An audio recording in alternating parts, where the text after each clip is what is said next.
Hi everyone, welcome to Best Recipes with Sharon. Today I'm excited to bring to you my very best homemade chili recipe. I like to serve this with shredded cheddar cheese on top and nachos.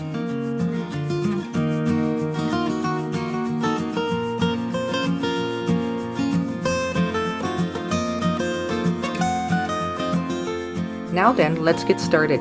So you'll start by putting 1.5 pounds of ground beef into a frying pan and frying that up till it's lightly browned. And then I add some salt and pepper.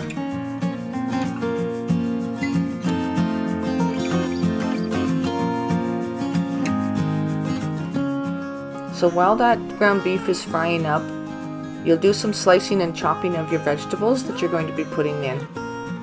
So I'll start by chopping and slicing some mushrooms, and then some bell peppers. I like to use 4 different colors, just makes it really look good. It also adds to the flavor, of course. So next I'll be chopping up this onion, actually probably 2 medium onions. I don't like to skimp out on that. It also is important in the amount of flavor it gives to the chili. Next I'll chop about 3 or 4 cloves of garlic. Chop that kind of fine. Next chop a little bit of celery.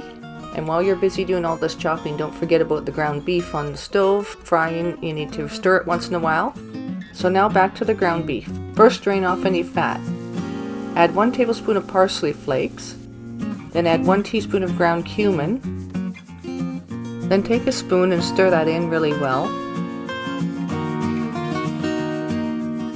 Now then add the chopped onions and let that fry with the beef. This allows the flavor of the onions to get right into the meat.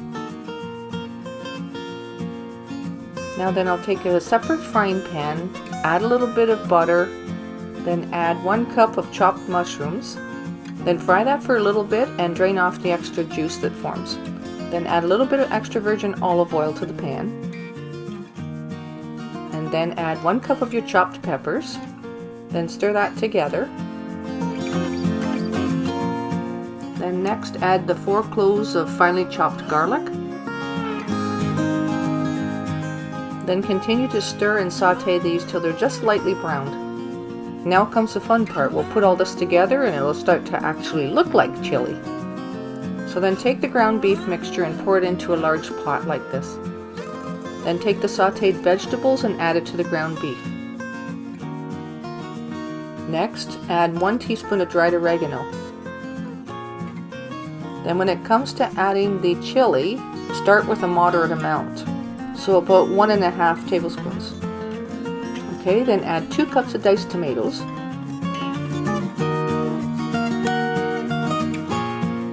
And next I add 3/4 of a cup of sweet basil marinara sauce. Then pour in 1 cup of tomato soup. Add 2 tablespoons of tomato paste. Now I like to add 1 cup of baked beans.